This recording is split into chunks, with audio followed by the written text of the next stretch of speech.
السلام عليكم ورحمة الله وبركاته. الحمد لله رب العالمين، والعاقبة للمتقين، والصلاة والسلام على سيد الأنبياء والمرسلين وعلى آله وصحبه أجمعين. ربي زدني علما، ربي اشرح لي صدري ويسر لي أمري واحلل عقدة من لساني يفقه قولي. ربي يسر ولا تعسر وتمم علينا بالخير.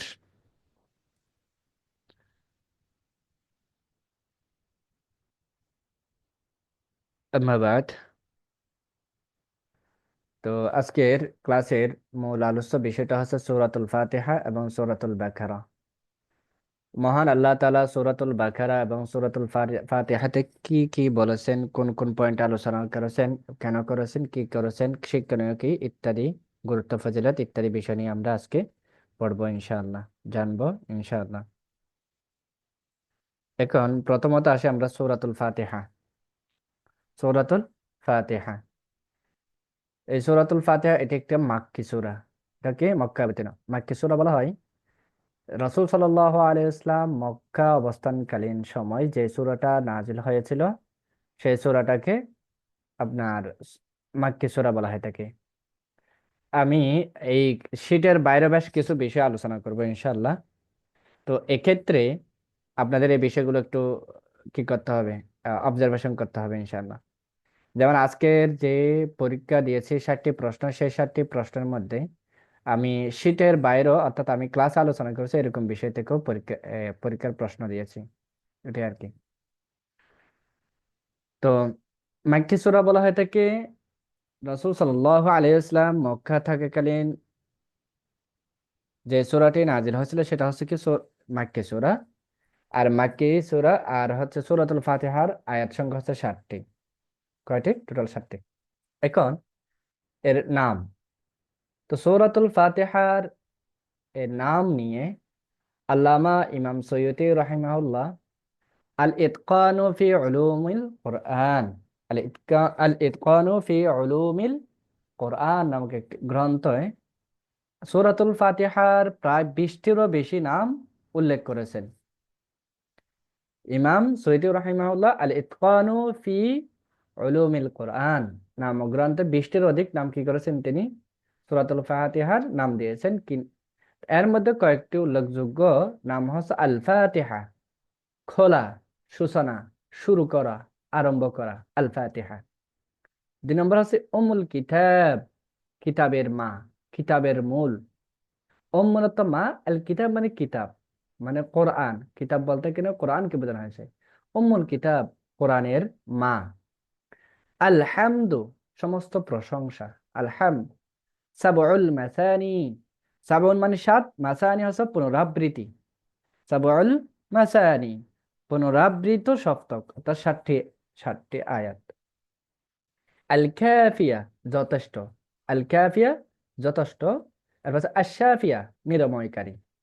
অসুস্থ হলে মানুষের কি হয়, যে শিফা হয় না, যে এই শিফা, এটাকে আছে আশাফিয়া। এই সূরাতুল ফাতিহা কি কি বলা হয়? আশাফিয়া বলা হয় এটাকে। এখন এই নামগুলো কেন, কি কারণে দেওয়া হয়েছে, এটা একটা ব্যাখ্যা বিশ্লেষণে আমরা একটু যাই। কেন এই নামগুলো, সূরাতুল ফাতিহা কেন বলা হয়, সূচনা, শুরু করা, আরম্ভ করা, খোলা, এগুলো কেন বলা হয় থেকে? এটা বলা হয় থেকে এই জন্য যে সূরাতুল ফাতিহার মাধ্যমে পবিত্র কুরআনুল কারীম শুরু হয়েছে, সূচনা হয়েছে, যার কারণে এই সূরাটাকে সূরাতুল ফাতিহা বলা হয় থাকে। 2 নম্বর হচ্ছে উম্মুল কিতাব, কোরআনের মূল, কোরআনের মা। কেন বলা হয় তাকে? কারণটা হচ্ছে এইটি এমন একটি সূরা, যে সূরাতে আপনার দ্বীনের যত মাকসাদ রয়েছে, উদ্দেশ্য রয়েছে, লক্ষ্য উদ্দেশ্য রয়েছে, সবকিছুকে ধারণ করে। এখন আসি একটু বিষয় বলি। আল্লাহ তাআলা এই সূরাতুল ফাতিহাকে আয়াত সংখ্যা হচ্ছে 60টি। এই 60টি আয়াতের মধ্যে এমন কি জিনিস আছে, এমন কি বিষয় রয়েছে, মাকসাদ, লক্ষ্য উদ্দেশ্য কি রয়েছে, যেটাকে কি বলা হয়, উম্মুল কিতাব, কোরআনের মা বলা হয়। সারমর্মটা কি আছে, লক্ষ্য তো সেটা কি আছে, আমরা একটু জানি। সেটা হচ্ছে কি, আল্লাহ তাআলা পবিত্র কুরআনুল কারীমের মধ্যে সর্বমোট 6টি বিষয়ের অবতারণা করেছেন। কয়টি বিষয় আলোচনা করেছেন? 6টি বিষয়। একটি হলো তাওহীদ, একত্ববাদ। এটা কিন্তু এখানে নাই, যে বলতেছে এগুলো এখানে নাই। তাওহীদ, একত্ববাদ। 2 নম্বর হচ্ছে রিসালা। 2 নম্বর হচ্ছে কি? রিসালা, অর্থাৎ নবী রাসূলদের ঘটনা এবং নবী রাসূলদের ইতিহাস, এগুলো কোরআনের মধ্যে কি করেছেন? আল্লাহ তাআলা আলোচনা করেছেন। 3 নম্বর হচ্ছে কিয়ামা, কিয়ামত, পরকাল, কবর, হাসর, জান্নাত, জাহান্নাম ইত্যাদি বিষয়ে আল্লাহ তাআলা কোরআনের মধ্যে আলোচনা করেছেন। 4 নম্বর হচ্ছে আহকাম, বিধিবিধান, মাসালা মাসাইল। 5 নম্বর হচ্ছে মুমিন, যারা ইমানদার বান্দা রয়েছে তাদের বর্ণনা এ কোরআনের মধ্যে রয়েছে। 6 নম্বর হচ্ছে কুফফার। 6 নম্বর কি? কুফফার। আর কুফফার এটা হচ্ছে যারা ইমানদার নয়, যারা কাফের, তাদের বিবরণ এ কোরআনের মধ্যে আলোচনা করা হয়েছে। তাহলে কি বললাম? এই 6টি বিষয়ের সমষ্টি মূলত কোরআনে আলোচনা এসেছেন। যদি আমরা সূরাতুল ফাতিহার দিকে একটু নজর রাখি, তাহলে এই 6টি বিষয় কিন্তু পাওয়া যায়। কিভাবে? প্রথমত আমি আপনাদেরকে বলেছিলাম তাওহীদ। কোরআনের প্রথম আলোচ্য বিষয় কি ছিল? তাওহীদ। তো তাওহীদের কথা কোথায় আছে সূরাতুল ফাতিহা? সেটা হচ্ছে কি? আলহামদুলিল্লাহি রাব্বিল আলামিন আর রহমানির রহিম। এই দুটি আয়াতের মধ্যে কি রয়েছে? তাওহীদের কথা বলা হয়েছে, আল্লাহর একত্ববাদের কথা স্বীকৃত। আলহামদুলিল্লাহ, সমস্ত প্রশংসা কার জন্য? আল্লাহর জন্য, রব্বিল আলামিন, যিনি হচ্ছে বিশ্বজগতের প্রতিপালক। আর রহমানির রহিম, আর যিনি হচ্ছে পরম করুণাময় অসীম দয়ালু। এই দুটি আয়াতের মধ্যে তাওহীদের কথা স্বীকৃত। এরপর সেই 3 নম্বর সূরাতুল ফাতিহা 3 নম্বর আয়াতের মধ্যে আসি, মালিক ইয়াউমিদ্দিন। এই মালিক ইয়াউমিদ্দিন বিচার দিনের মালিক। এই যে এই মালিক ইয়াউমিদ্দিন, এই আয়াত দ্বারা কিয়ামত স্বীকৃত। কিয়ামত স্বীকৃত। তাহলে আমরা কোরআনের এই আলোচনার মধ্যে কিয়ামত পেয়েছিলাম না? এই কিয়ামতের যে আলোচনা যেটা আছে, সেই আলোচনাটা মালিক ইয়াউমিদ্দিন দ্বারা সাব্যস্ত হয়েছে। এরপর আছে ইয়্যাকা না'বুদু ওয়া ইয়্যাকা নাস্তাঈন। আমরা আপনার কাছে ইবাদত করি আর আপনারই কাছে সাহায্য চাই। তাহলে এর দ্বারা কি সাব্যস্ত হয়েছে? এর দ্বারা হচ্ছে আহকাম, বিধিবিধান সাব্যস্ত হয়েছে। কিভাবে? ইবাদত একমাত্র কার ইবাদত করতে হবে? আল্লাহ তাআলার ইবাদত করতে হবে। 2 নম্বর হচ্ছে কার কাছে সাহায্য চাইতে হবে? একমাত্র আল্লাহর কাছে সাহায্য চাইতে হবে। কোনো পীর, বুজুর্গ, আউলিয়া এদের কাছে সাহায্য চাওয়া যাবে না। সাহায্য একমাত্র কার? আল্লাহর কাছে চাইতে হবে। ইবাদত কার কাছে করতে হবে? একমাত্র আল্লাহর কাছে ইবাদত করতে হবে। ইবাদতের হকদার কে? আল্লাহ তাআলা। সাহায্য কার কাছে চাইতে হবে? আল্লাহ তাআলা। তাহলে এখানে আহকাম, এটা হচ্ছে বিধান, এটা সাব্যস্ত হয়েছে। এরপর আসি ইহদিনাস সিরাতাল মুস্তাকিম। আমরা কি বলতেছি? হ্যাঁ আল্লাহ, আপনি আমাদেরকে সহজ সরল সঠিক পথ দেখান। এটাই হলো রিসালাত। এটা হলো কি? রিসালাত। রিসালাত মানে কি? বার্তাবাহক, যে পথ প্রদর্শন করা, পথ দেখানো। তো এখানে আমরা নিজেরাই আল্লাহ তাআলাকে বলতেছি ইহদিনাস সিরাতাল মুস্তাকিম, আল্লাহ আপনি আমাদেরকে সহজ সরল সঠিক পথ যেটা, সেটাই আমাদেরকে দেখান। এটা হচ্ছে কি? রিসালাত সাব্যস্ত। এরপর আসি সিরাতাল্লাযীনা আন'আমতা আলাইহিম। এরপর বলতেছে আল্লাহ এমন সহজ সরল সঠিক পথ ওইটাই দেখাবেন যাদের উপর আপনার নিয়ামত প্রাপ্ত হয়েছে, যাদের উপর কি রয়েছে? আপনার নিয়ামতে ভরপুর রয়েছে, তাদের পথটাই আমাদেরকে দেখাবেন। এর দ্বারা তাহলে নিয়ামত প্রাপ্ত কারা? মুমিন। কাফেররা তো হয় না, মুমিন। আর বলছে কি গায়রিল মাগদুবি আলাইহিম ওয়ালাদ-দাল্লিন। এরপর আমরা বলতেছি আল্লাহ তাদের পথ আমাদেরকে দেখাবেন না যাদের উপর আপনার কি হয়েছে, যাদের উপর আপনার অভিশপ্ত অভিশপ্ত প্রাপ্ত হয়েছে, অভিশাপ প্রাপ্ত হয়েছে এবং পথভ্রষ্ট হয়েছে। তাহলে এই আয়াত দ্বারা আমরা পাই কুফার, কাফির।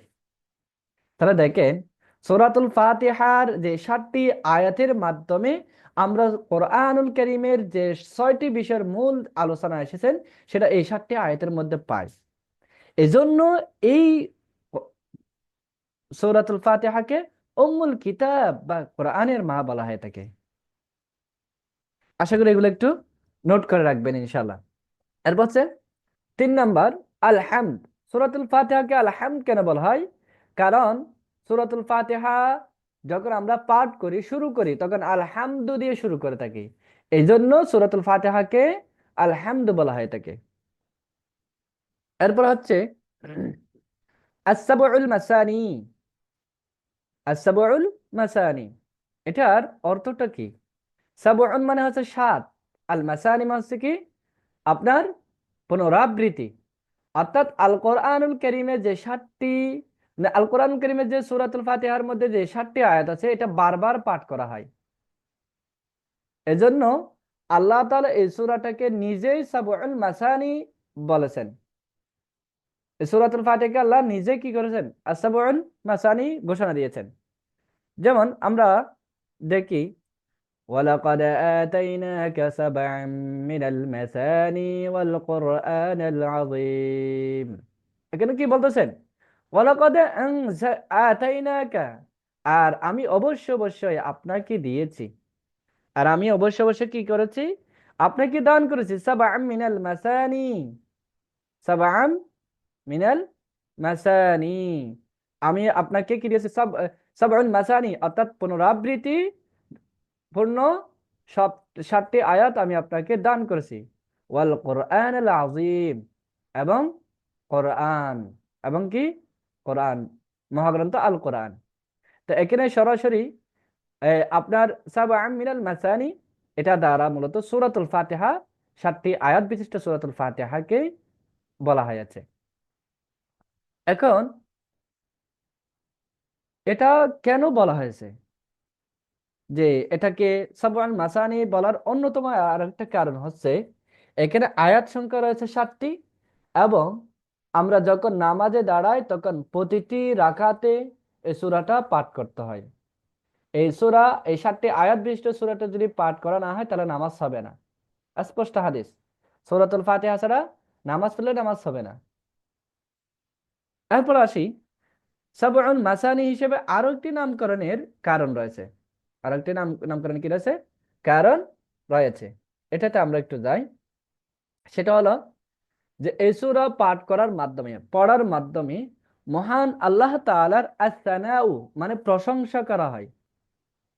আর আল্লাহর যত প্রশংসা করেন আল্লাহ তত বেশি খুশি হন এবং বান্দার উপর সন্তুষ্ট থাকেন। আল্লাহর উপর যত প্রশংসা করা হয়, এবং তো আর আল্লাহ তাআলা নিজেও বলেছেন তার প্রশংসা করার জন্য। তো এই জন্য এটাকে আস-সাবউল মাসানি বলা হয়। এরপর সে আল কাফিয়া। সূরাতুল ফাতিহার অন্যতম নাম হচ্ছে কি আল কাফিয়া, যথেষ্ট।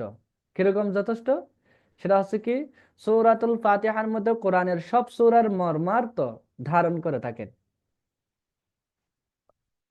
সূরা ফাতিহা হচ্ছে কোরআনের অন্যান্য, এই যে কিছুক্ষণ আগে আপনি আপনাদেরকে বলেছিলাম 6টি বিষয় বললাম, এই 6টি বিষয় কিন্তু পবিত্র কোরআনুল কারীমের সব সূরার মূল বিষয় হচ্ছে এই 6টি কে কেন্দ্র করে সূরাগুলো নাজিল হয়েছে।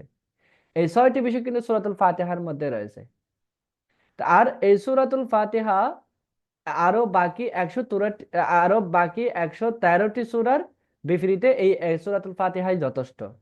যার কারণে এটা সূরাতুল ফাতিহাকে কি বলা হয়? সূরাতুল কাফিয়া বলা হয় তাকে।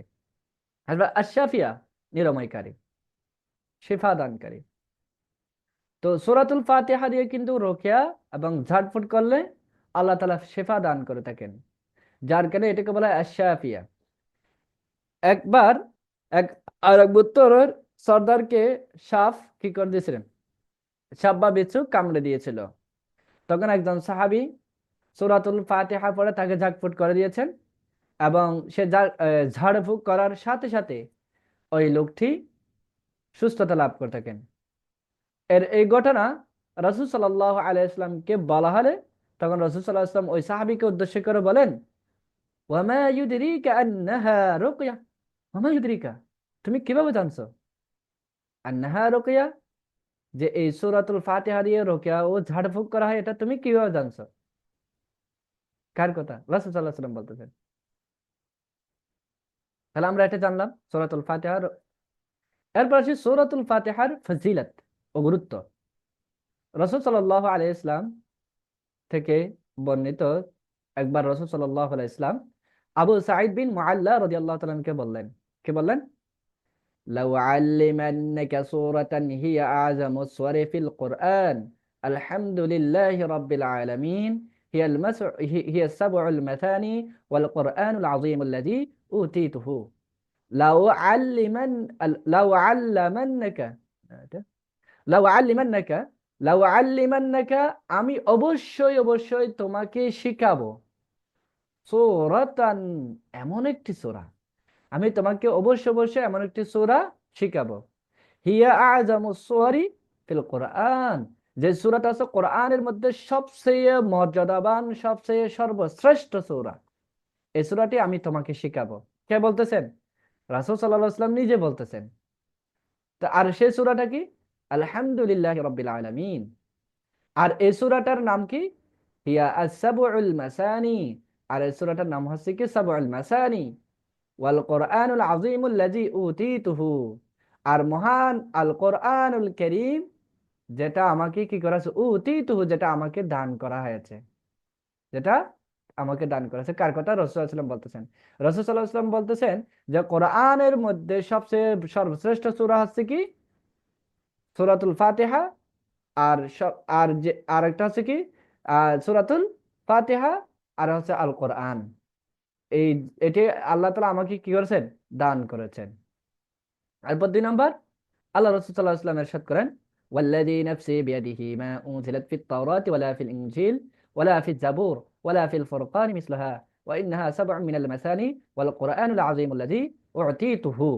এখানে বলা হচ্ছে যে আপনার ওয়াল্লাযী নাফসি, সেই সত্তার কসম, সেই সত্তার শপথ, নাফসি বিয়াদিহি, যার হাতে আমার প্রাণ, যার হাতে আমার প্রাণ, মা উনজিলাত ফিত তাওরাতি, মা উনজিলাত, নাজিল করা হয়নি, নাজিল হয়নি, ফিত তাওরাত, তাওরাত কিতাবে, ওয়ালা ফিল ইনজিল, এবং ইনজিল কিতাবেও নাজিল হয় নাই, ওয়ালা ফিজ জাবুর, এবং জাবুর কিতাবেও নাজিল হয় নাই, ওয়ালা ফিল ফুরকানি মিসলুহা, আর এমনকি কোরআনে কোথাও এই সূরার মতো অন্য কোন সূরা কি হয় নাই?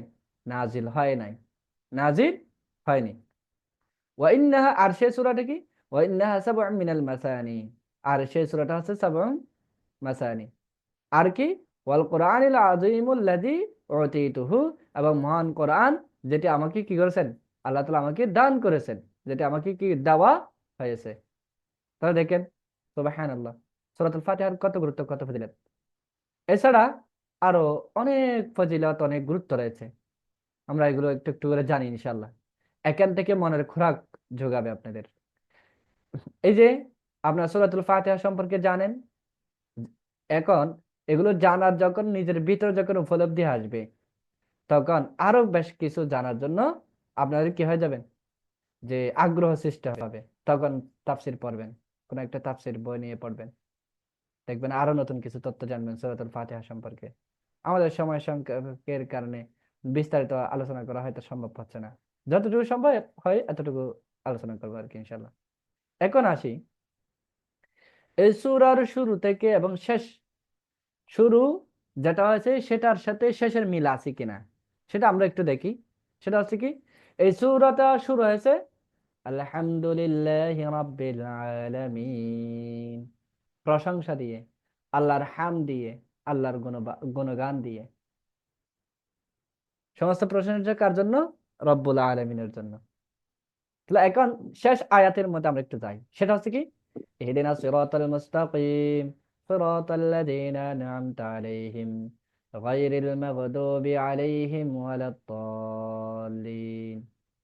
এই যে এই শেষের মধ্যে এটা যেটা পাই সেটা হচ্ছে কি, আপনার শুরু এবং শেষের সাথে একটা সামঞ্জস্যতা রয়েছে। কিভাবে সামঞ্জস্যতা রয়েছে? কারণটা হচ্ছে দেখেন, আলহামদুলিল্লাহ রাব্বিল আলামিন, এটা হচ্ছে প্রশংসা, আর ইহদিনাস সিরাতাল মুস্তাকিম, এটা হলো দোয়া। এটা হলো কি? দোয়া। তা আপনার প্রশ্ন আসলে দোয়া এবং প্রশংসার মধ্যে আহ সামঞ্জস্যতা কিভাবে হলো? কারণ একটা হলো বিষয় হচ্ছে কি, দোয়াটা জিনিসটা কি? দোয়াটা হচ্ছে মূলত গুণগান গাওয়া, হামদ করা, প্রশংসা করা, এটাই হলো দোয়া। তো এটা কি মন গড়া কথা? জি না, এটা মন গড়া কথা না। এটা আল্লাহ রাসূল সাল্লাল্লাহু আলাইহি ওয়াসাল্লাম হাদিসের মধ্যে বলেছেন। সেটা হচ্ছে কি, আফদালু যিকরি লা ইলাহা ইল্লাল্লাহ ওয়া আফদালু দুআই আলহামদুলিল্লাহ। আফদালু যিকরি, জিকিরের মধ্যে সবচেয়ে সর্বশ্রেষ্ঠ জিকির হলো লা ইলাহা ইল্লাল্লাহ। সবচেয়ে সর্বশ্রেষ্ঠ জিকির হচ্ছে কি লা ইলাহা ইল্লাল্লাহ। ওয়া আফদালু দুআ, আর সর্বশ্রেষ্ঠ দোয়ার মধ্যে সর্বশ্রেষ্ঠ দোয়া হলো আলহামদুলিল্লাহ। কি করা? প্রশংসা করা, আল্লাহর হামদ, প্রশংসা করা। তাহলে হামদ কিদ্দাকে আপনার দোয়া বলার কারণটা হচ্ছে কি, কারণ যে ব্যক্তি আল্লাহ তাআলার প্রশংসা দিয়ে দোয়া শুরু করবে, এবং যে ব্যক্তি আল্লাহ তাআলার স্তুতি দিয়ে দোয়া শুরু করবে, তার দোয়া কবুল হওয়ার সম্ভাবনা বেশি। দেখবেন, যখন আপনার শুধু আল্লাহর কথা, আপনার একটু চিন্তা করে দেখেন, সমাজের মধ্যে, আমরা একটু সমাজের মধ্যে দেখি, বা নিজের ওয়াইফের দিকে তাকায়, বা নিজের হাজবেন্ডের দিকে একটু তাকায়, যদি তার গুণগান যদি গান, তার প্রশংসা করেন, সে কথাই না খুশি হয়। হাজবেন্ড ওয়াইফ, হাজবেন্ড যদি ওয়াইফের প্রশংসা করে, আর ওয়াইফ যদি হাজবেন্ডের প্রশংসা করে, এক অপর কথাও নাই খুশি হয়, তাই না? তো ঠিক তদ্রূপ যখন আল্লাহ তাআলার যখন দোয়া করেন, তখন যখন আল্লাহর প্রশংসা করেন, আল্লাহ তুমি তো সৃষ্টিকর্তা, তুমি তো রহমান, তুমি তো রহিম, তুমি তো হচ্ছে এই বিশ্বজগতের প্রতিপালক, তুমি একমাত্র আমার বিধানদাতা, তুমি একমাত্র আমার রিজিক দাতা। এই যে আল্লাহরকে এই যখন এই দোয়াগুলো করে, এই যখন এই প্রশংসাগুলো যখন করা হয়, তখন আল্লাহ তাআলা খুশি হয়ে যায়। খুশি হওয়ার পর কি করেন আল্লাহ? তার দোয়াটা দ্রুত কি করেন? কবুল করেন।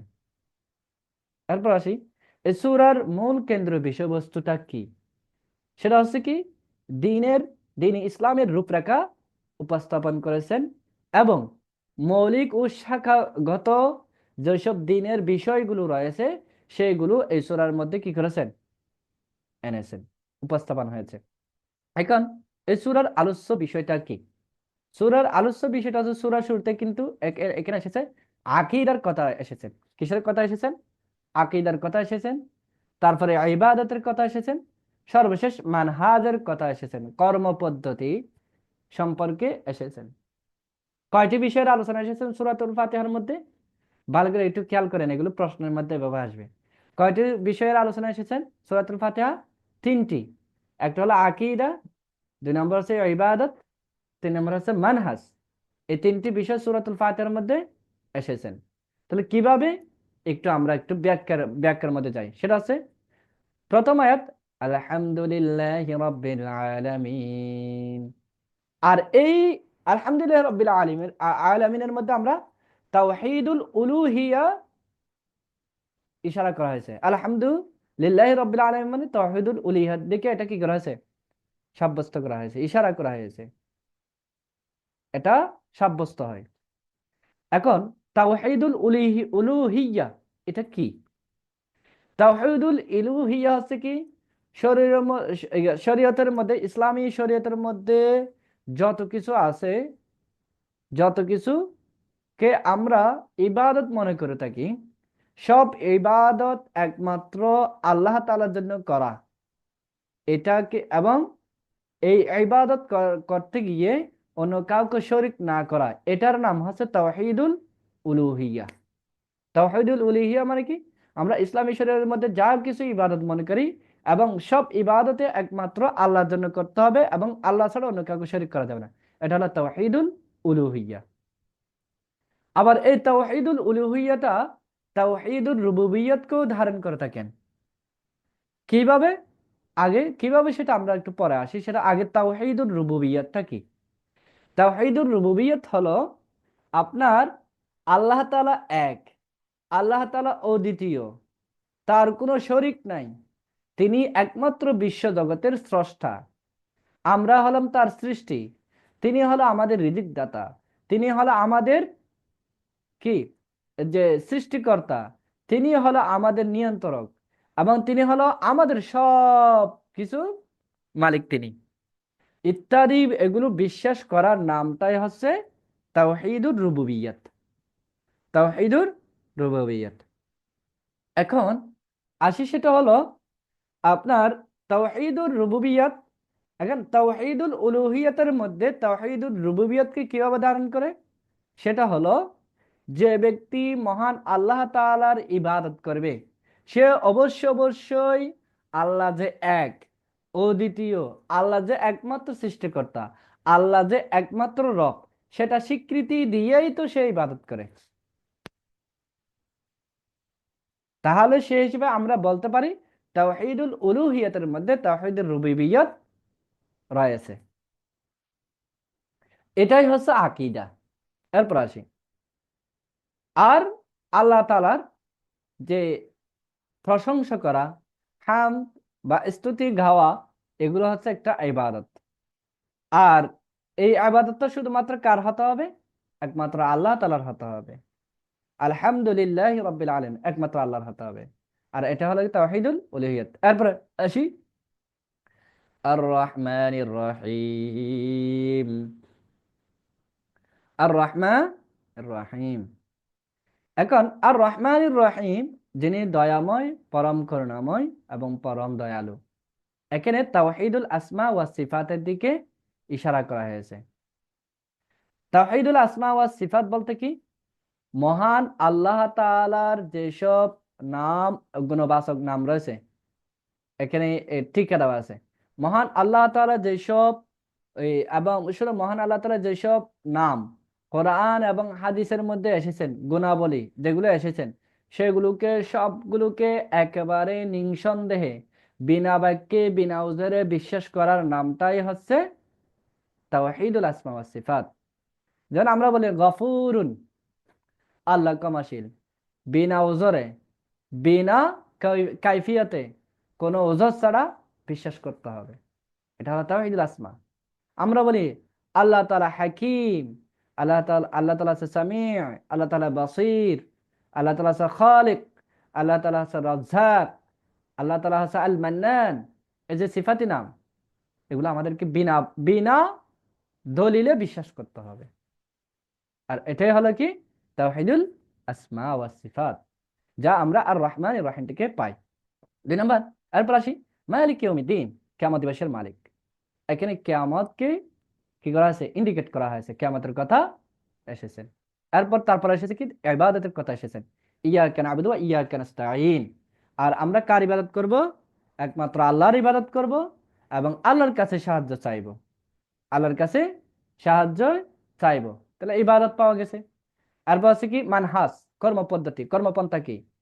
ইহদিনা সিরাতাল মুস্তাকিম, সিরাতাল লাযীনা আন'আমতা আলাইহিম গায়রিল মাগদুবি আলাইহিম ওয়ালাদ-দাল্লিন। ইহদিনা সিরাতাল মুস্তাকিম, হে আল্লাহ, আপনি আমাদেরকে সহজ সরল সঠিক পথ দেখান। কি, কোন পথ? সিরাতাল লাযীনা আন'আমতা আলাইহিম, সেই পথ, যে পথে তাদের উপর কি হয়েছে? আপনার, যাদেরকে আপনি নিয়ামত দিয়েছেন, যাদেরকে আপনি অনুগ্রহ করেছেন। গায়রিল মাগদুবি আলাইহিম ওয়ালাদ-দাল্লিন, এবং তাদের পথ আমাদেরকে দেখাবেন না যারা পথভ্রষ্ট হয়েছে এবং অভিশপ্ত হয়েছেন, তাদের পথ আমাদের দেখাবেন না। এখন আসি আল্লাহ তাআলার আন'আমতা আলাইহিম, নিয়ামত প্রাপ্ত বান্দা কারা? আর যাদের যাদের আল্লাহ তাআলা কাদেরকে নিয়ামত দিয়েছেন, এটা আমাদের জানা দরকার না? আন'আমতা আলাইহিম, আমরা বলি সিরাতাল লাযীনা আন'আমতা আলাইহিম, বলে যাচ্ছি। কিন্তু আন'আমতা আলাইহিম বলতে কারা? কাদেরকে আল্লাহ তাআলা নিয়ামত দিয়েছেন? কাদের? এই আয়াতের এই এই এই জিনিসটা তো আমাদের দরকার, তাই না? এবার আসি, নিয়ামত আল্লাহ তাআলা শুধুমাত্র 4 জন ব্যক্তিকে কি করেছেন? 4 ব্যক্তিকে নিয়ামত দিয়েছেন। কয় ব্যক্তি? 4 ব্যক্তি। এটা কিন্তু আপনার এই আলোচনার মধ্যে এখানে নাই। এগুলো আমি বলতেছি, কিছু বিষয় বলতেছি যাতে আপনার একটু রেকর্ড বা লাইভ ক্লাসের প্রতি মনোযোগী হন। তো আল্লাহ তাআলা 4 জন মানুষের কি করেছেন? পুরস্কারের কথা তথা নিয়ামত প্রাপ্ত বান্দাদের কথা আল্লাহ তাআলা সূরাতুন নিসার 59 নম্বর আয়াতে বলেছেন। ক নম্বর আয়াতে? সূরাতুন নিসার 59 নম্বর আয়াতে আল্লাহ তাআলা বলতেছেন কি? ومن يطع الله والرسول فأولئك مع الذين أنعم الله عليهم من النبيين والصديقين والشهداء والصالحين وحسن أولئك رفيقا আল্লাহ তাআলা বলছেন মান ইউতিউল্লাহ, যে ব্যক্তি আল্লাহ তাআলার আনুগত্য করে অনুসরণ করে, ওয়ার রাসূল, এবং রাসূলকে অনুসরণ করে আনুগত্য করে, ফাউলাইকা মাআল্লাযীনা, আর তারাই তাদের সাথে থাকবে, ওই মানুষগুলোর সাথে থাকবে, আল্লাযীনা, যাদের আনআমা আল্লাহু আলাইহিম, যাদের উপর আল্লাহ তাআলা নিয়ামত দান করেছেন, যাদের প্রতি আল্লাহ তাআলা কি করেছেন, নিয়ামত দান করেছেন, তারাই হচ্ছে তাদের সাথে থাকবে, সেই ব্যক্তি তাদের সাথে থাকবে। সে নিয়ামত প্রাপ্ত বান্দা কারা কারা? মিনান নাবিয়িন, নাবিগণ, ওয়া সিদ্দিকিন, সিদ্দিক সত্যবাদীগণ, ওয়া শুহাদা, এবং কি শহীদগণ, ওয়া সালিহিন, এবং যারা নেককার বান্দা তাদের, ওয়া হাসুনা উলাইকা রাফিকা, আর তাদের এই সান্নিধ্যই হলো সর্বোৎকৃষ্ট, সর্বোত্তম।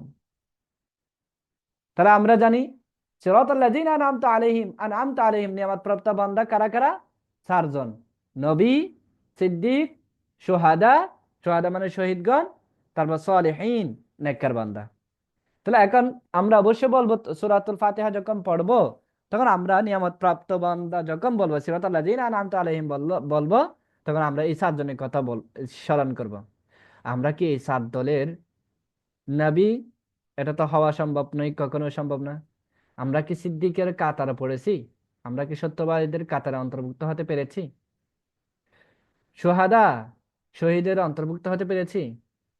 সালেহীন, এবং যে আপনার নেককার বান্দাদের অন্তর্ভুক্ত হতে পেরেছি?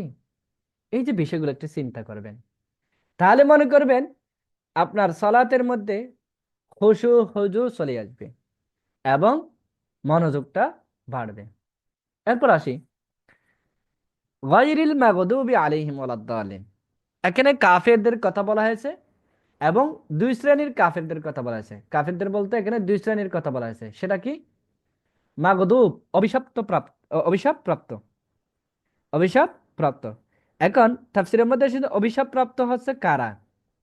তারা হচ্ছে কি আপনার এই ইহুদিরা। অভিশপ্ত প্রাপ্ত হচ্ছে কারা? ইহুদিরা।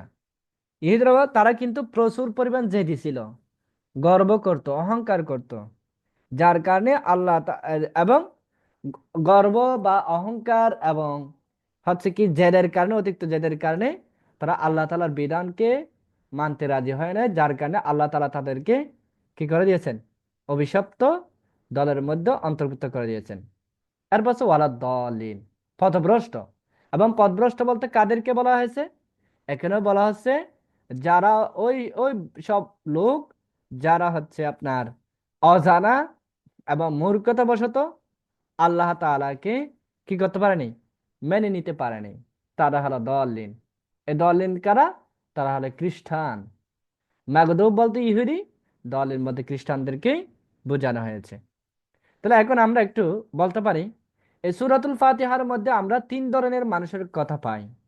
একটা হলো মুমিনদের কথা, সিরাতাল লাযিনা আনআমতা আলাইহিম, এই যে তিনটি আয়াতের মধ্যে দেখেন সিরাতাল লাযিনা আনআমতা আলাইহিম, এখানে আমরা তিনজন মানুষের কথা পাই। একটা হলো কি? মুমিন, আরটা কি গয়রিল মাগদুব, আরটা ইহুদি, আরটা হচ্ছে কি? দলিন, পথভ্রষ্ট। তিন প্রকার মানুষের পরিচয় আমরা জানতে পারছি সূরাতুল ফাতিহার মাধ্যমে। আচ্ছা, এরপর যে আসি আমরা আনুষঙ্গিক কিছু বিষয় নিয়ে আমরা আলোচনা করবো ইনশাল্লাহ।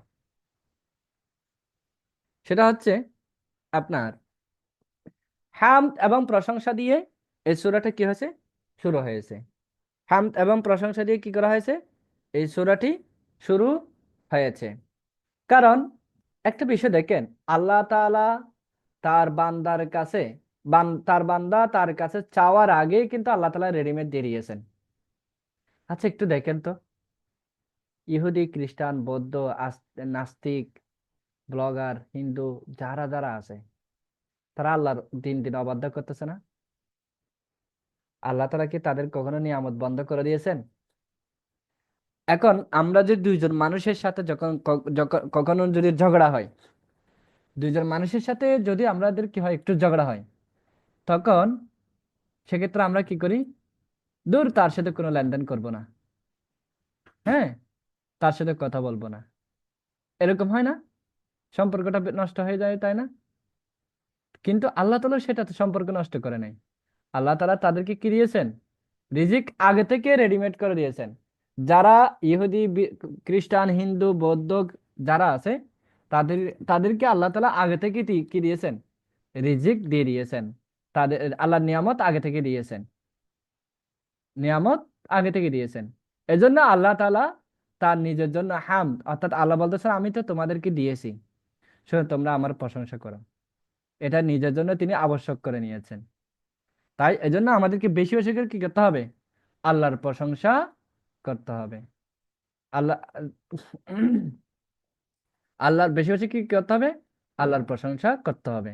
যেমন রাসূল সাল্লাল্লাহু আলাইহি ওয়াসাল্লাম ইরশাদ করেছেন, হাদিসের মধ্যে এসেছেন, ইন্না রাব্বাকা ইউহিব্বুল মাহামিদ, নিশ্চয়ই, নিশ্চয়ই, রাব্বাকা তোমার রব, তোমার প্রতিপালক, ইউহিব্বুল মাহামিদা, প্রশংসাকে ভালোবাসেন। হাম কি কি করেছেন? ভালোবাসেন। এটা কার কথা? আল্লাহ রাসূল সাল্লাল্লাহু আলাইহি ওয়াসাল্লামের কথা। আল্লাহ রাসূল সাল্লাল্লাহু আলাইহি ওয়াসাল্লাম বলতেছেন যে আল্লাহ শুধুমাত্র কোন সবচেয়ে বেশি ভালোবাসেন, কি ভালোবাসেন? তার প্রশংসা করা তিনি ভালোবাসেন। এরপর আসি 2 নম্বর। এই সূরার মধ্যে অন্তরের দুটি গুরুত্বপূর্ণ আমলের সাথে গুরুত্বপূর্ণ আমল নিয়ে আলোচনা করেছেন। অন্তর, সেটা হচ্ছে কি? ইখলাস। ইয়াকা না'বুদু, আমরা আপনারই ইবাদত করি, এটা ইখলাস, একনিষ্ঠতা থাকতে হবে। অন্য কারো ইবাদত করা যাবে না। এই ইবাদতের মালিক, হকদার একমাত্র আল্লাহ, অন্য কারো নয়। এটা কিন্তু ইখলাস, এই নিয়তটা কিন্তু অটল হতে হবে, দৃঢ় হতে হবে, কোনো ধরনের হেরফের করা যাবে না। এটা হচ্ছে অন্তর। এই অন্তরটা পরিশুদ্ধ করতে হবে। আর আপনার যদি ইখলাস ঠিক না থাকে, তাহলে কোনো কাজই হবে না। এরপর হচ্ছে তাওয়াক্কুল। তাওয়াক্কুল, একমাত্র আল্লাহর কাছে ভরসা করতে হবে, একমাত্র আল্লাহর কাছে সাহায্য চাইতে হবে। সেটা হচ্ছে কি? ইয়াকা না'বুদু ওয়া ইয়াকা নাস্তাঈন, আমরা আল্লাহ তোমার কাছে সাহায্য চাই। এখন আমরা নামাজের মধ্যে ঠিকই বলি, আমরা আল্লাহ তোমার কাছে সাহায্য চাই, তোমার কাছে সাহায্য চাই, ঠিকই বলি, কিন্তু আমল করি? যদি আমল করি, তাহলে আমরা মাজারে গিয়ে কেন এই সাহায্য চাই? যদি আমরা আমল করে থাকি, তাহলে অন্যের কাছে কেন ধারণা দিই, তার কাছে মাথা নত করি? হুম। আমরা তো যদি আল্লাহর কাছে যদি সাহায্য চাই, আমরা তো সিজদার মাঝে বলতে পারি, মসজিদে গিয়ে আল্লাহকে ডাকতে পারি, আল্লাহ তোমার কাছেই সাহায্য চাই, তোমার কাছে সাহায্য চাই। তো আল্লাহ তাআলা বলতেছেন, কোরআনের মধ্যে বলতেছেন, উদউনি আস্তাজিব লাকুম, হে বান্দারা, তোমরা আমাকে ডাকো, উদউনি, আমাকে ডাকো, আস্তাজিব লাকুম, যদি তোমরা আমাকে ডাকো, তাহলে আমি তোমাদের ডাকে সাড়া দিব। আল্লাহ পক্ষে আছেন। আপনার ক্লোজ বন্ধু যখন আপনাকে কখন ডাকবে, বা আপনার হাজবেন্ড আপনাকে কখন ডাকবে, আপনার ছেলে বাচ্চা বা ওয়াইফ কখন আপনাকে ডাকবে, সে অপেক্ষায় থাকেন। আপনার প্রিয়জন কখন আপনাকে ডাক দিবে, সে অপেক্ষায় থাকেন। আল্লাহ, আমরা আল্লাহর নিয়ামত খাই, আল্লাহর কি, আল্লাহর দেওয়া সব আমরা ভক্ষণ করি। আবার ভক্ষণ করারও পরেও কিন্তু আল্লাহ কি করেন? তার বান্দার জন্য অপেক্ষা করেন, কোনো বান্দা তাকে ডাকে কিনা, তার প্রশংসা করে কিনা। আল্লাহ অপেক্ষায় থাকেন। দেখেন আল্লাহ সুবহানাহু কত দয়াময়। এরপর এই সূরাটি মূলত যারা নেককার সালেহিন বান্দা রয়েছে, তাদের সহবত বা সহচর্য, তাদের সাথে থাকার গুরুত্ব এখানে আলোচনা এসেছে। যেমন সিরাতাল্লাযীনা আন'আমতা আলাইহিম, আর এখানে নেককার সালেহিন বান্দাদের সাথে উঠা বসা করা, থাকা, চলাফেরা করা, এই ইত্যাদি এখানে এসেছেন। এরপর আছে না'বুদু, আমরা ইবাদত করি, নাস্তাঈন, আমরা সাহায্য প্রার্থনা করি। এখানে দেখেন, না'বুদু এবং নাস্তাঈন, আমরা বহু বচন না? কিন্তু এখানে আ'বুদু, আমি ইবাদত করি, আস্তাঈনু, আমরা সাহায্য প্রার্থনা করি। এটা কেন বলা হয়নি? আমি তো একজন, তাহলে আমি না'বুদু, আমরা কেন বলছি? নাস্তাইন আমরা কেন বলছি? এটা বলার কারণ হচ্ছে এখানে আল্লাহ তাআলার অন্য আরেক উদ্দেশ্য হচ্ছে কি, এখানে বহু বচন আনার মাধ্যমে মূলত উম্মার ঐক্যের প্রতি কি করা হয়েছে, জোর দেওয়া হয়েছে। উম্মার ঐক্যের প্রতি কি করা হয়েছে, জোর দেওয়া হয়েছে। এরপর আসি আপনার যে মানুষের হেদায়েতের কথা। মানুষের মাত্র 3 প্রকারের হৃদায়ত প্রয়োজন হয়। কয় প্রকার হৃদায়তের প্রয়োজন হয় থাকে মানুষের? 3 প্রকারের হৃদায়ত।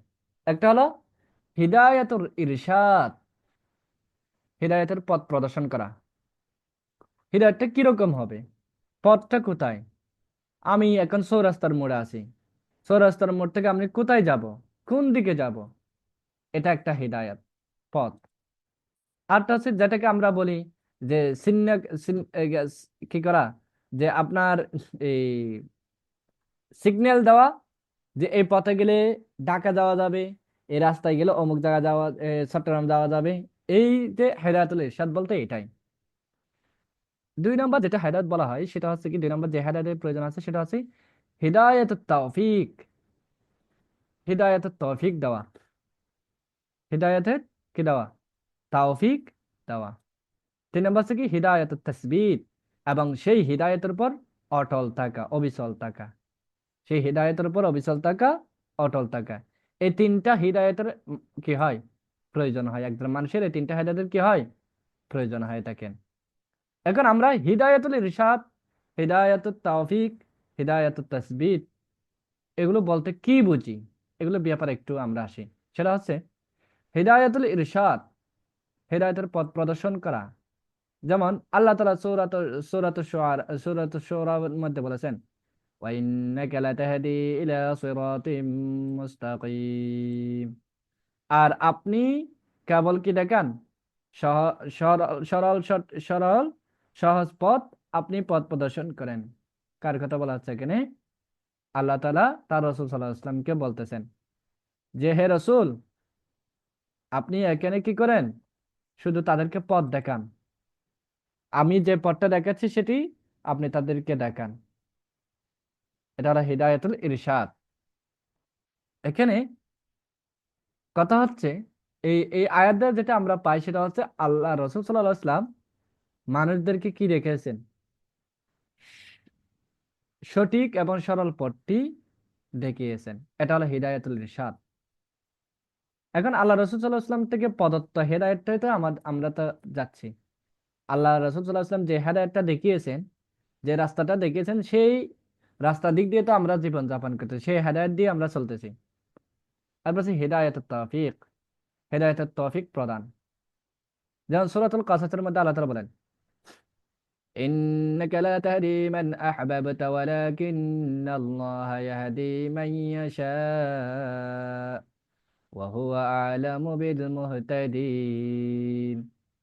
ইন্নাকা, নিশ্চয় আপনি, লা তাহদি, হেদায়েত দিতে পারেন না, মান আহবাবতা, আপনি যাকে কি করেন, পছন্দ করেন, ভালোবাসেন।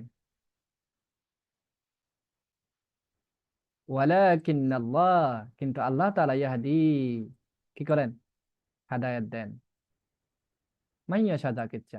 এখানে আল্লাহ তাআলা বলতেছেন, হে নবী মুহাম্মদ, আপনি যাকে ভালোবাসেন আপনি চাইলে তাকে হেদায়েত দিতে পারেন না, কিন্তু আমি যাকে চাই তাকে হেদায়েত দিতে পারি। যেমন দেখেন রাসূল সাল্লাল্লাহু আলাইহি ইসলামের লাইফ স্টাইলের মধ্যে সবচেয়ে বেশি গুরুত্বপূর্ণ অবদান কে রেখেছেন? চাচা আবু তালিব। হাদিসের মধ্যে এসেছে চাচা আবু তালিব যখন মৃত্যুর মুখে পতিত হলো, তখন আল্লাহ রাসূল সাল্লাল্লাহু আলাইহি ওয়াসাল্লাম বলতেছেন, চাচা আপনার এখনো সময় আছে, আপনি এখন কালিমাটা পড়েন, কালিমাটা পড়েন। কিন্তু কবুল হয় নাই, হিদায়াত হয়নি। কারণ আল আল্লাহ তাআলা বলতেছেন, হে নবী, আপনি পছন্দ করেন, ভালোবাসেন, ঠিক আছে, কিন্তু আপনাকে হিদায়াত দেওয়ার একটা তৌফিক দেওয়া হয়েছে, ক্ষমতা দেওয়া হয়েছে, তৌফিক দেওয়া হয়েছে, কিন্তু চাইলে আপনি হেদায়েত দিতে পারবেন না যদি আমি না চাই। তাহলে আপনার হিদায়াতের তৌফিক এটাও লাগবে। ওয়া হুয়া আলামু বিল মুহতাদিন। আর ওয়া হুয়া আলামু, আর তিনি সবচেয়ে বেশি জানেন। কে? আল্লাহ। বিল মুহতাদিন, কারা হলো, কারা হচ্ছে হিদায়াত প্রাপ্ত কারা, তিনি একমাত্র তিনি জানেন, ভালো জানেন। কে? আল্লাহ তাআলা বলতেছেন। এরপর হচ্ছে কি আপনার হিদায়াতুত তাসবিত, হিদায়াতের উপর অটল থাকা। যেমন আল্লাহ তাআলা সূরা মুহাম্মাদের মধ্যে বলেছেন, সূরা মুহাম্মাদের অপর একটি নাম রয়েছে সূরাতুল কিতাল। সূরাতুল কিতাল, মনে রাখবেন এগুলো। সূরা মুহাম্মাদের অপর নাম কি? সূরাতুল কিতাল। আল্লাহ তাআলা বলেন, والذين اهتدوا زادهم هدى وآتاهم تقواهم والذين اهتدوا, আর যারা হেদায়েতের পথে চলে, চলাচল করে, জাদাহুম হুদা, আর আল্লাহ তাআলা তাদের হেদায়েতটাকে কি করে দেন? বাড়িয়ে দেন, বৃদ্ধি করে দেন। ওয়া আতাহুম তাকওয়াহুম, আর আল্লাহ তাআলা তাদেরকে তাকওয়া দান করেন।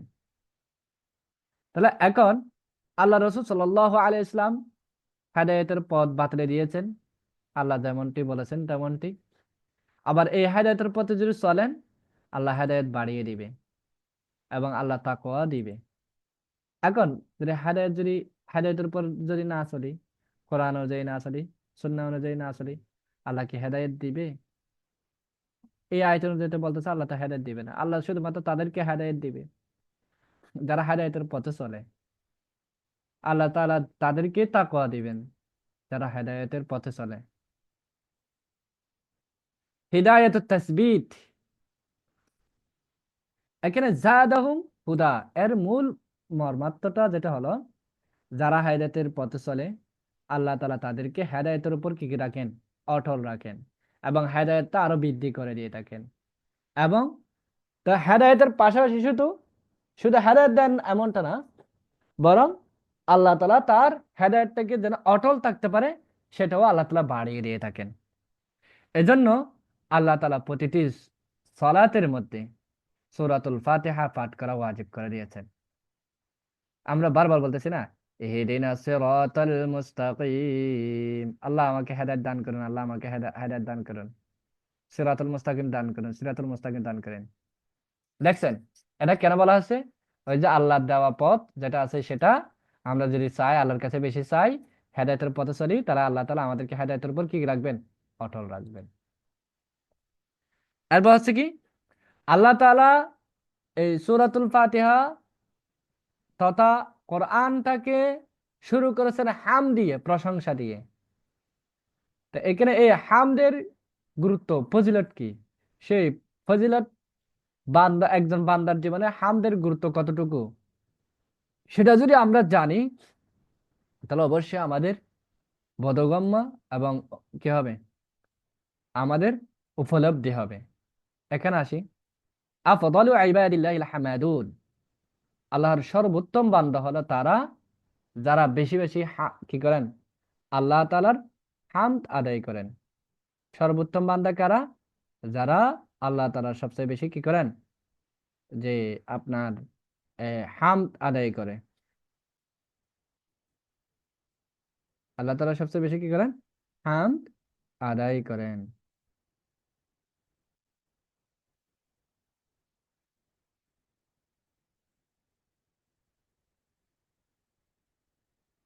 এরপর আসি আমাদের পরবর্তী যে বিষয়, সেটা হচ্ছে আফদালু দুআই আলহামদুলিল্লাহ। সর্বশ্রেষ্ঠ দোয়া, সর্বশ্রেষ্ঠ দোয়া হচ্ছে আপনার আলহামদুলিল্লাহ। আর বলছে ইন্না আহাব্বাল কালামি ইলাল্লাহ সুবহানাল্লাহি ওয়া বিহামদিহি, ইন্না আহাব্বাল কালামি ইলাল্লাহ, নিশ্চয় নিশ্চয় আল্লাহ তাআলার কাছে সবচেয়ে উত্তম কথা হলো সুবহানাল্লাহি ওয়া বিহামদিহি, সবচেয়ে উত্তম এবং সবচেয়ে সর্বোত্তম কথা, বাণী, শব্দ হলো সুবহানাল্লাহি ওয়া বিহামদি। তারপর আছে আলহামদু সাবাবু সুবাতি নি'মা আলাল আবদি ওয়া সাবাবু জিয়াদাতিহা, হামদ হচ্ছে নিয়ামত জারি থাকার কারণ। আলহামদু প্রশংসা, আলহামদু সাবাবু সুবাতিন নি'মা আলাল আবদি বান্দার উপর তার নিয়ামত জারি থাকার অর্থাৎ অটল থাকার অন্যতম কারণ। ওয়াসাবাবু জিয়াদাতিহা এবং এই হাম তার নিয়ামত বৃদ্ধিতে কি করেন? গুরুত্বপূর্ণ ভূমিকা রাখেন। তারপর আসি ইয়াকা না'বুদু ওয়া ইয়াকা নাস্তাঈন। এখানে সাহায্য করার মানে এখানে সাহায্য প্রার্থনাকে মূলত ইবাদতের পর আনা হয়েছে। আমরা প্রথমত বলতেছি আল্লাহ আমি তোমার ইবাদত করি, দ্বিতীয় কথা বলতেছি তোমার কাছে সাহায্য চাই। প্রথমত ইবাদত, দ্বিতীয় হচ্ছে সাহায্য। তো এটা কেন? কারণ হলো ইবাদত হলো সাহায্য প্রার্থনার অন্যতম মাধ্যম। ইবাদতের মাধ্যমে তো সাহায্য চাওয়া হয়, এজন্য ইবাদত থেকে আগে আনা হয়েছে এবং সাহায্যটাকে পরে আনা হয়েছে।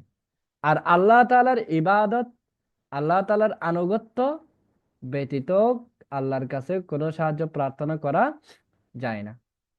তা আল্লাহর ইবাদত করার মাধ্যমে তো সাহায্য চাওয়া হয়, আল্লাহর আনুগত্য করার মাধ্যমে তো সাহায্য চাওয়া হয়।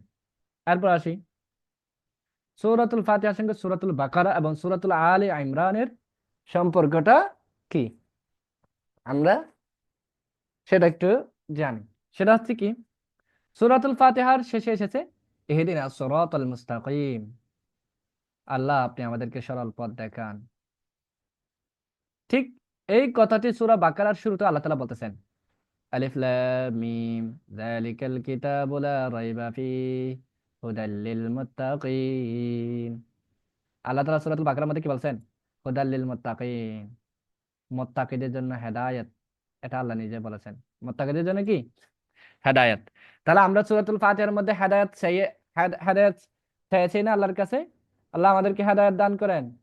আবার এদিকে সূরাতুল বাকারার মধ্যে আল্লাহ বলতেছেন এটা এই কিতাব, এই কোরআন, এটাতে কি রয়েছেন? মুত্তাকিদের জন্য হেদায়েত রয়েছে। তাহলে দুইটা মিল আছে না? সম্পৃক্ত রয়েছে, সংযুক্ত রয়েছে।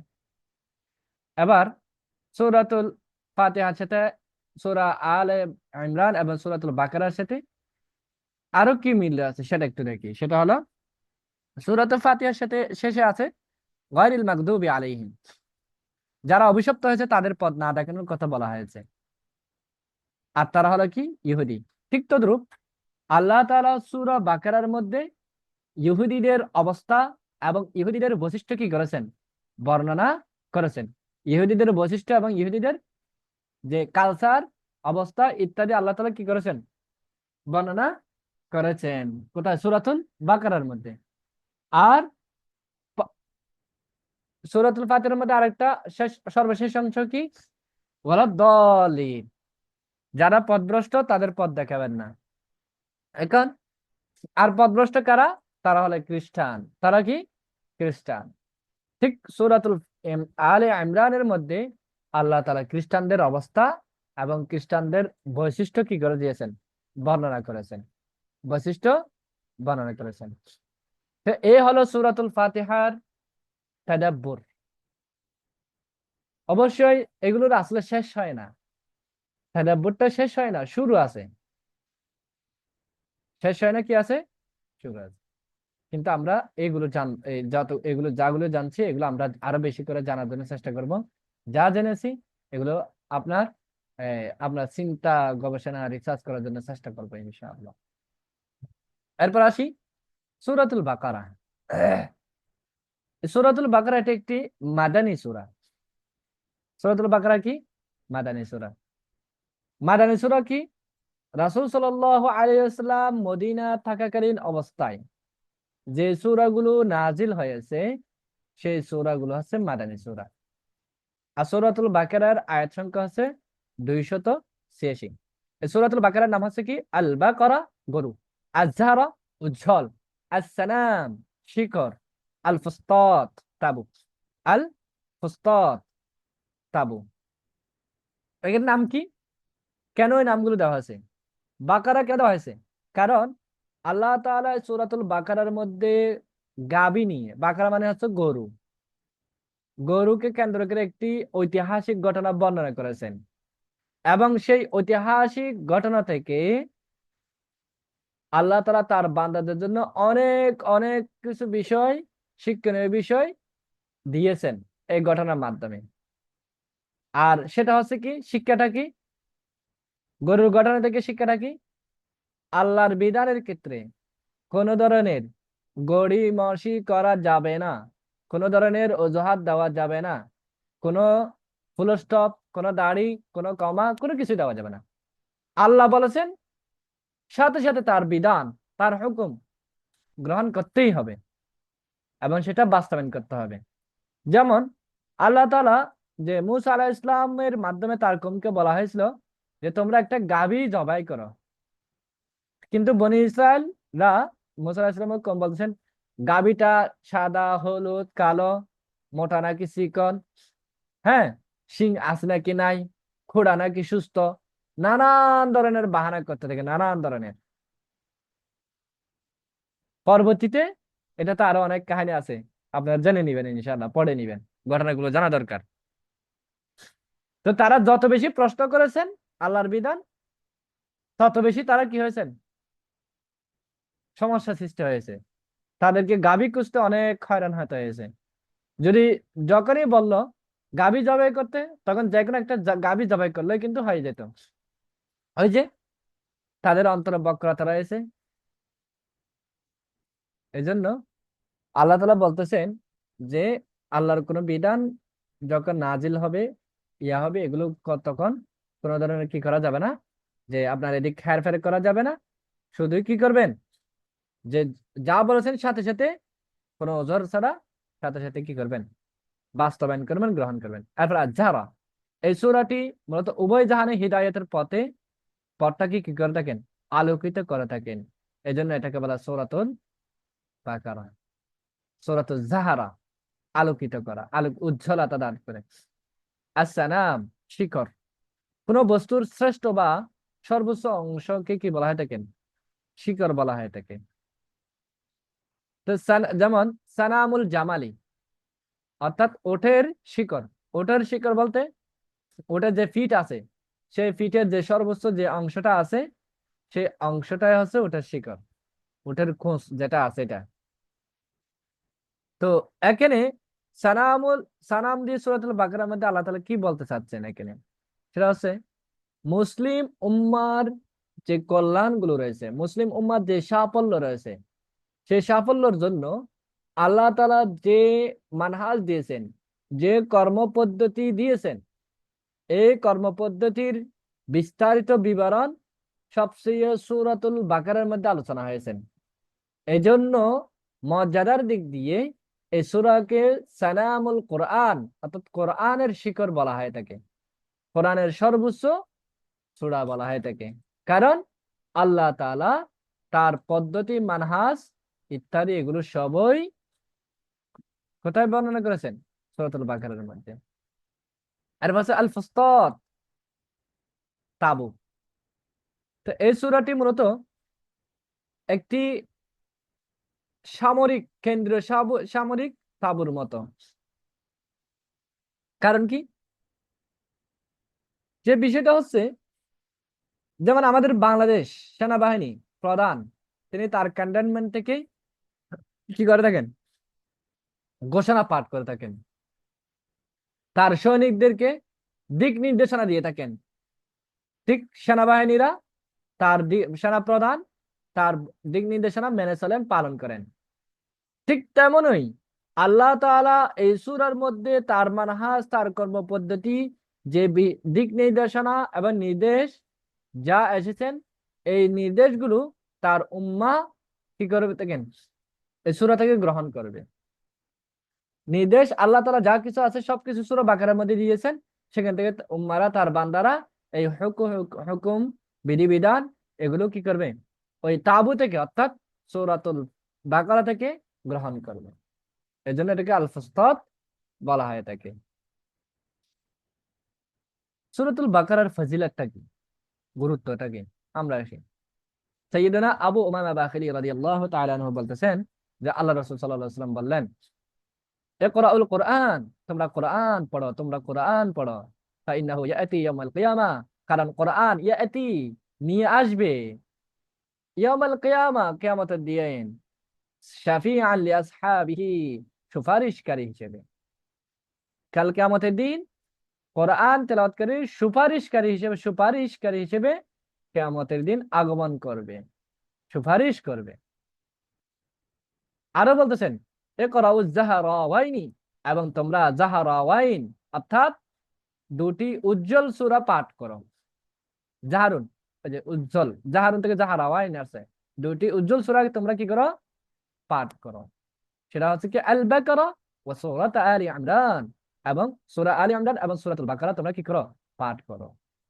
কেন পাঠ করবে, কি কারণে পাঠ করবে সেটাও স্পষ্ট দিচ্ছে। সেটা হচ্ছে কি ফাইন্নাহুমা তাতিয়ানি ইয়াউমাল কিয়ামাহ, কেননা এই সূরাতুল ফাতিহা, সূরাতুল বাকারা, সূরা আলে ইমরান কাল কিয়ামতের ময়দানে আবির্ভূত হবে, এমন ভাবে আবির্ভূত হবে, আসবে, আগমন করবে, কান্নাহুমা গামামাতা, যেন তারা দুই খণ্ড একটি মেঘ, দুই খণ্ড মেঘ। যেমন গরম লাগলে যেমন আমাদের মেঘমালা আমাদেরকে ছায়া দান করে থাকেন না, ঠিক আল কালকে আমাদের ময়দানে সূরাতুল বাকারা, সূরা আলে ইমরান এরকম ছায়া প্রদান করার জন্য মেঘের নিয়ে আগমন করবে। আও অথবা কান্নাহুমা গায়ায়াতান, অথবা দুটি ছায়া বিস্তারকারী আড়াল হিসেবে আগমন করবে।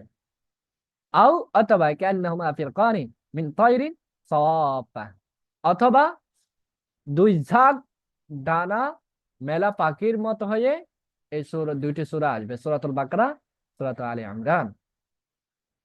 তো হাজানি আন আসহাবিহিমা, আর এই দুটি সূরা তাদের দুই কি করবেন, তারা ওই তেলাওয়াতকারীর জন্য তারা দুইজন কি করবেন?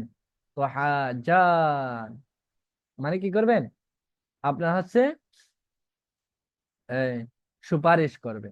কি করবে? সুপারিশ করবে। ইকরাউ সূরাতুল বাকারা, তোমরা সূরাতুল বাকারা তেলাওয়াত করো, পড়ো। কেন পড়বে? ফাইন্না আখাযাহা বারাকা, কারণটা হচ্ছে সূরা বাকারা পড়লে আপনার কি হয়, এই বরকতের কাজ, যেটা ধরা হয়েছে, গ্রহণ করা হয়েছে, সেটার কারণ হয়ে থাকে। অর্থাৎ আল্লাহ তাআলা যে বরকত দিয়েছেন, সে বরকতটা আঁকড়ে ধরার অন্যতম কারণ হয়ে দাঁড়াবে সূরা বাকারা। অর্থাৎ যে সূরা বাকারা পাঠ করবেন, বরকত যেটা আছে সেই বরকত থেকে ছুটে যেতে দিবে না, ধরে রাখবে, আঁকড়ে ধরে রাখবে। ওয়াতারকাহা হাসারা, এবং সূরাতুল বাকারা এটা হচ্ছে আপনার পরিত্যাগ করা আফসোসের কি হবে? কারণ হবে। এটা কি বরকতের কাজ, এবং পরিত্যাগ করা কি হয়ে যাবে? আফসোসের কারণ হবে। সুতরাং তোমরা সূরাতুল বাকারা পাঠ করো। ওয়ালা তাস্তাতিউহাল বাতালা, আর যারা সূরাতুল বাকারা পড়বে, হ্যাঁ, তারা এক্ষেত্রে জাদুকরের মোকাবেলা, এই সূরার মোকাবেলা করতে পারবে না। অর্থাৎ যদি দৈনন্দিন সপ্তাহ যদি সূরাতুল বাকারা পড়েন, তাহলে জাদুকর আপনাকে কখনোই কি করতে পারবে না, আক্রমণ করতে পারবে না। এর পাশে আয়াতুল কুরসি ফাজিলাত, আয়াতুল কুরসি হচ্ছে কোরআনের মধ্যে সর্বোত্তম একটি আয়াত। এটার ফজিলতটা কি? সাইয়েদনা আবু উমামা বাহিলি রাদিয়াল্লাহু তাআলা আনহু বলেন, রাসূলুল্লাহ সাল্লাল্লাহু আলাইহি ওয়াসাল্লাম ইরশাদ করেছেন, মান ক্বারাআ আয়াতুল কুরসি ফি দুবুরিন কুল ফি দুবুরি কুল্লি সালাতিন মাকতুবাহ লাম ইয়ামনাহু মিন দুখুলিল জান্নাহ ইল্লা আন ইয়ামুত। যে ব্যক্তি আয়াতুল কুরসি প্রত্যেক ফরজ সালাতের পর আয়াতুল কুরসি পাঠ করবে, তেলাওয়াত করবে, যে ব্যক্তি প্রত্যেক ফরজ নামাজের পর কি করবে? আয়াতুল কুরসি এটা পড়বে। তারপর বলছে লাম ইয়ামনাহু মিন দুখুলিল জান্নাহ ইল্লা ইয়ামুত, তার জান্নাতে প্রবেশ করবে কি কেবল তার জন্য শুধুমাত্র মৃত্যুটাই কি থাকবে? বাধা হয়ে দাঁড়াবে। অর্থাৎ মৃত্যু হওয়ার সাথে সাথে সে জান্নাতে চলে যাবে। মৃত্যু হওয়ার সাথে সাথে কোথায় যাবে? জান্নাতে চলে যাবে।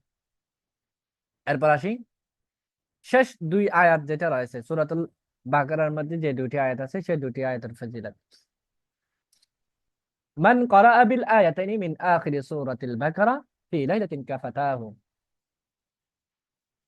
তো এখানে আল্লাহ রাসূল সাল্লাল্লাহু আলাইহি ওয়াসাল্লাম বলতেছেন, যে ব্যক্তি সূরাতুল বাকারার শেষ দুই আয়াত তেলাওয়াত করে ফি লাইলাতিন কাফাতাহু,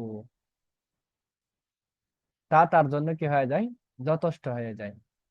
অর্থাৎ কি রকম যথেষ্ট হয়ে যায়? এ ব্যাপারে আল্লামা ইবনে হা ইবনে হাজার আসকালানী রাহমাতুল্লাহি আলাইহি বলতেছেন, যে ব্যক্তি এই দুটি আয়াত তেলাওয়াত করবে তাকে কখনো জিন এবং ইনসান কি করতে পারবে না, পথভ্রষ্ট করতে পারবে না, অনিষ্ট, যে তার খারাপ করতে পারবে না। যিনি ইনসানের অনিষ্ট থেকে কি করবে? হেফাজত করবে। এবং কিয়ামুল লাইলের ফজরে আযানের জন্য এই সূরাটি যথেষ্ট, এই আয়াতগুলো কি হয়ে যাবে? যথেষ্ট হবে। এবং সওয়াব এবং প্রতিদান লাভের জন্য এই শেষ দুই আয়াতটি যথেষ্ট হবে। এবার এরপর আসি সূরার শুরুতে, সূরার সঙ্গে শেষের মিল কি রয়েছে? সূরার শুরুতে রয়েছে মুমিনদের সর্বপ্রথম যে গুণাবলী রয়েছে, সেই গুণাবলীটা কি? আল্লাযীনা ইউমিনুনা বিল গায়ব, যারা অদৃশ্যের প্রতি কি করে থাকেন? ঈমান আনয়ন করে, গায়েব বিশ্বাস করে। এটা সূরার প্রথমে, এটা মুমিনদের প্রথম গুণ, এটা এসেছেন। আবার এই শেষ কিভাবে হয়েছে? একই গুণের মাধ্যমে, সেটা কি? আমানার রাসূলু বিমা উনজিলা ইলাইহি মির রাব্বিহি ওয়াল মুমিনুন কুল্লুন আমানা বিল্লাহি ওয়া মালাইকাতিহি ওয়া কুতুবিহি ওয়া রুসুলিহি লা নুফাররিকু বাইনা আহাদিন মির রুসুলিহি وقالوا سمعنا وأطعنا غفرانك ربنا وإليك المصير। এখানে এই আয়াতের মাধ্যমে যেটা আমরা পাই সেটা কি? এখানেও আপনার যে গায়বের প্রতি বিশ্বাস, আমার রসুল, রসুল ঈমান এনেছে বিমা উনজিলা ইলাইহি মির রাব্বিহি, তার রবের পক্ষ থেকে, তার রবের পক্ষ থেকে যা নাযিল করেছে তার প্রতি ঈমান এনেছে। ওয়াল মুমিনুন, আল মুমিনরাও ঈমান এনেছে। কুল্লুন আমানা বিল্লাহ, আর মুমিনদের তাদের সবাই ঈমান এনেছে কিসের? আল্লাহর প্রতি, মালাইকা ফেরেশতাদের প্রতি, কুতুবিহি কিতাবের প্রতি, ওয়া রাসূলিহি রাসূলগণের প্রতি। লা নুফাররিকু বাইনা আহাদিম মির রুসুলি, আর তারা হচ্ছে কি, আর তারা কি বলছেন? যে আপনার হচ্ছে আহ লা নুফাররিকু, আমরা তারতম্য করি না, পার্থক্য করি না, বাইনা আহাদিন মির রুসুলি, আল্লাহ তাআলা যে সমস্ত রসুল রয়েছে সেই রসুলদের মধ্যে আমরা তারতম্য করি না, পার্থক্য করি না। ওয়াকালু, এবং তারা বলে কি? সামিআনা, আমরা শুনছি, ওয়া আতাআনা, আর আমরা কি করেছি? আনুগত্য করেছি, মেনে নিয়েছি। গফরানাকা, সুতরাং আপনি আমাদেরকে ক্ষমা করে দেন। রব্বানা, হে আমাদের রব, আমাদেরকে ক্ষমা করে দেন। ওয়া ইলাইকাল মাসির, আর গফরানাকা, আপনার কাছে ক্ষমা চাই, ক্ষমা করে দেন। ওয়া ইলাইকাল মাসির, আর আপনার নিকটে আমরা প্রত্যাবর্তন করব। আপনার নিকটে যেতে হবে আমাদের, অন্য কারোর কাছে তার যাওয়ার নেই, রাস্তা নেই, আপনার কাছেই তো যাওয়া নেই। এরপর আসি, সেটা হলো এখানে এই যে কথাগুলো বললাম, মালাইকা ফেরেশতা, আল্লাহর প্রতি ঈমান আনা, রসুল, সবকিছু তো গায়েব, অদৃশ্য, তাই না? এবার আসি, অদৃশ্য বিষয়ের প্রতি ঈমান তো অবশ্যই আনতে হবে। এটা হলো দ্বীনের মূল ভিত্তি। মূল ভিত্তিটা হচ্ছে কি? গায়েবের প্রতি কি করা? বিশ্বাস করা। আর ঈমানের শিকড়, শিকড় যখন আপনার বান্দার অন্তরের জমিতে যখন গেঁথে যায়, তখন বান্দার মন ধীরে স্থিরে প্রশান্ত হয়ে যায়, প্রশান্ত হয়ে উঠবে। তখন সে আল্লাহ তাআলার ওয়াদা যেগুলো রয়েছে, সে ওয়াদাগুলোকে বাস্তবায়ন করবে, সত্যায়ন করে। এবং আল্লাহ যে আযাব রয়েছে, সে আযাব তিনি কি করেন? ভয় করেন। সে আযাবকে তিনি কি করেন? ভয় করেন। এরপর হচ্ছে আপনার তাকদীরের যেটা ফয়সালা আছে, সেই ফয়সালার উপর তিনি কি করেন? সবর করেন। সেই ফয়সালার উপর তিনি কি করেন? সবর করেন। তো এরপর এইভাবে ঠিক সে ধীরে ধীরে আল্লাহওয়ালা হয়ে ওঠে, এবং আল্লাহ তাআলা তাকে ভালোবাসেন। আল্লাহ তাআলা তাকে কি করেন? ভালোবাসেন। আচ্ছা, এরপর আসি, এই সূরার মূল কেন্দ্র বিষয়বস্তুটা কি? কেন্দ্র বিষয়বস্তুটা কি আমরা একটু জানি। সেটা হচ্ছে আল্লাহ তাআলা এই সূরার মধ্যে তার নির্দেশিত যে মানহাজ রয়েছে, যে কর্মপন্থা রয়েছে, সে অনুসারে আল্লাহ তাআলা পৃথিবীতে তার প্রতিনিধি পাঠিয়েছেন। কেন পাঠিয়েছেন? তার রাজত্ব প্রতিষ্ঠা করার জন্য।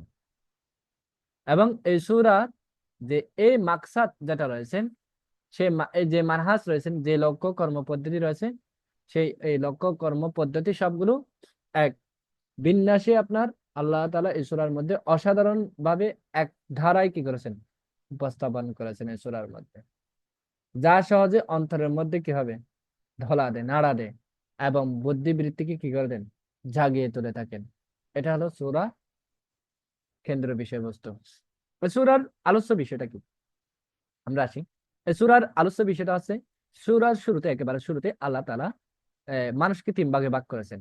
একটা হলো মুমিন, কাফির, মুনাফিক। আর আমরা ওই সূরাতুল ফাতিহার মধ্যে তিন প্রকার মানুষের পরিচয় পেয়েছি: মুমিন, তারপর হচ্ছে ইহুদি, খ্রিস্টান তথা কাফের, এদের পরিচয় পেয়েছি। আর সূরাতুল বাকারার মধ্যে তিন ভাগে ভাগ করেছেন: মুমিন, কাফির, মুনাফিক। এবং মুমিনদের বৈশিষ্ট্য কি, কাফিরদের বৈশিষ্ট্য কি, মুনাফিকদের বৈশিষ্ট্য কি, সে ব্যাপারে আল্লাহ তাআলা কিন্তু সূরা বাকারার মধ্যে আলোকপাত করেছেন। আপনারা সূরা বাকারার 2 থেকে 20 নম্বর আয়াত পর্যন্ত যদি পড়েন, এখানে মুমিনদের গুণাবলী কি কি থাকা দরকার, বৈশিষ্ট্য কি কি, সেগুলো পেয়ে যাবেন। কাফিরদের বৈশিষ্ট্য কি কি, সেটাও পেয়ে যাবেন। এবং মুনাফিকদের বৈশিষ্ট্য কি কি, সেটাও পেয়ে যাবেন। প্রতারণা করা, তারপর এই আহ, কি করা, অবাধ্য হওয়া, তারপর একের কথা অন্যের কথা বলে দেওয়া, হ্যাঁ, ইত্যাদি ইত্যাদি আরো অনেক বিষয় আছে না, এগুলো তখনই পাবেন। আমি সময় সংক্ষেপের কারণে আপনার সূরাতুল বাকারার মধ্যে মুনাফিকের লক্ষণ বৈশিষ্ট্যগুলো কি কি, এগুলো বলতেছি না, সময় খুব শর্ট, এই জন্য আমাদের তো পড়তে হবে। এরপর হচ্ছে 21 থেকে 29 নম্বর আয়াতে আলোচ্য বিষয়টা হচ্ছে কি, দিন ইসলামের মূল ভিত্তিতে হচ্ছে, মৌলিক ভিত্তি হচ্ছে কয়টি, তিনটি। মৌলিক ভিত্তি কয়টি, তিনটি। একটা হলো তাওহীদ, আরেকটা হলো রিসালাত, আরেকটা হলো কি আখিরাত। এখন এই যে দিন ইসলামের মৌলিক যে তিনটি ভিত্তি রয়েছে, তাওহীদ, রিসালাত, আখিরাত, এটার মূল সারগর্ভ, মূল সারমর্ম এই সূরার মধ্যে এসেছেন 21 থেকে 29 নম্বর আয়াতে। এবং তাওহীদ এবং রিসালাত, আখিরাতের যে শক্তিশালী প্রমাণ এই আয়াতগুলোতে উপস্থাপন করেছে, এবং কাফিরদের প্রতি আল্লাহ তাআলা কি করে দিয়েছেন, চ্যালেঞ্জ দিয়েছিলেন, ছুড়ে দিয়েছিলেন। এরপর আমরা কি আর পড়বো নাকি আগামীকাল পড়বো, বেশি হয়ে যাচ্ছে নাকি, বলেন একটু।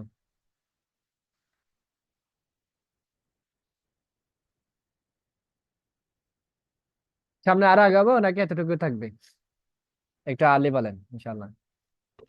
এতটুকুই থাকুক ওস্তাদ, 12টা বেজে গেছে। হুম, আচ্ছা আচ্ছা, ঠিক আছে, তাহলে ইনশাল্লাহ তাহলে আমরা বাকিগুলো, তাহলে বাকি আহ গুলো আগামীকাল পড়বো ইনশাআল্লাহ, সূরাতুল বাকারা। ইনশাআল্লাহ। ইনশাআল্লাহ যদি আল্লাহ তাআলা তৌফিক দান করে থাকেন, এবং আমিন। এজন্য আমরা আগামীকাল বাকিগুলো পড়বো ইনশাআল্লাহ। তবে ইনশাআল্লাহ আমাদের টার্গেট আছে 114টি সূরা কিন্তু শেষ করব। এই জন্য ইনশাআল্লাহ। আমাদের কি করতে হবে, একটু সময়টা, হয়তো এখনো রমাদান শুরু হয়েছে, এই রমাদান শুরু হয়েছে, হয়তো এখনো অভ্যস্ত হয় নাই, কয়েকদিন পর এমনিতে দেখবেন অভ্যস্ত হয়ে যাবেন। তারপর এই দেখবেন যে রমাদানের শেষ দশকে আমরা তো কি করব, যে আপনার হাতে লাইলাতুল কদর তালাশ করব, আর ইবাদত বন্দেগীর বাড়িয়ে দিব, তখন এই সূরাগুলো তখন পড়তে তখন আরো ভালো লাগবে ইনশাআল্লাহ। তাহলে আমরা আজকের ক্লাসটা এখানে এতটুকুর মধ্যে সমাপ্ত ঘোষণা করবো ইনশাআল্লাহ। এখন আজকের ক্লাস সম্পর্কে যদি আপনাদের কারো কোনো বক্তব্য, মতামত, পরামর্শ, যদি কোনো প্রশ্ন যদি থাকে তাহলে বলতে পারেন ইনশাআল্লাহ। আচ্ছা, আমি না পিডিএফ লিংক গুলা পাই নাই। এটা কি আরেকবার দেওয়া যায় গ্রুপে? আচ্ছা, আমি সালাম গ্রুপ, আচ্ছা আলাইকুম। ঠিক আছে, ঠিক আছে, গ্রুপে দিয়ে দিব ইনশাআল্লাহ। গ্রুপে যদি বা দিয়েছে আমি আবার দিয়ে দিব ইনশাআল্লাহ। ধন্যবাদ আপু। আর আপনাদেরকে আরেকটা কথা বলবো, পরীক্ষাটা দিয়ে দিয়েন, আগামীকাল দুপুর 2টার মধ্যে পরীক্ষাটা দিয়ে দিয়েন, প্রথম ক্লাসের পরীক্ষা। আমি এই প্রশ্নটা আপনাদের জন্য অনেক কষ্ট করে প্রশ্নটা করেছি।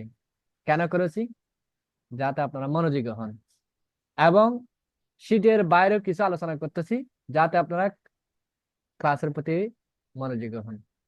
পরীক্ষার মাধ্যমে আপনারা নিজেকে যাচাই করবেন আসলে আপনি কতটুকু বুঝছেন, কোরআন সম্পর্কে কতটুকু তাদাব্বুর করেছেন, এটা আপনি নিজেই নিজেকে যাচাই করতে পারবেন। আর পরীক্ষার প্রশ্নগুলো আমি একটু কঠিন করেছি। কেন কঠিন করেছি? যাতে আপনারা একটু ক্লাস করেন, বুঝছেন, যাতে একটু পড়েন।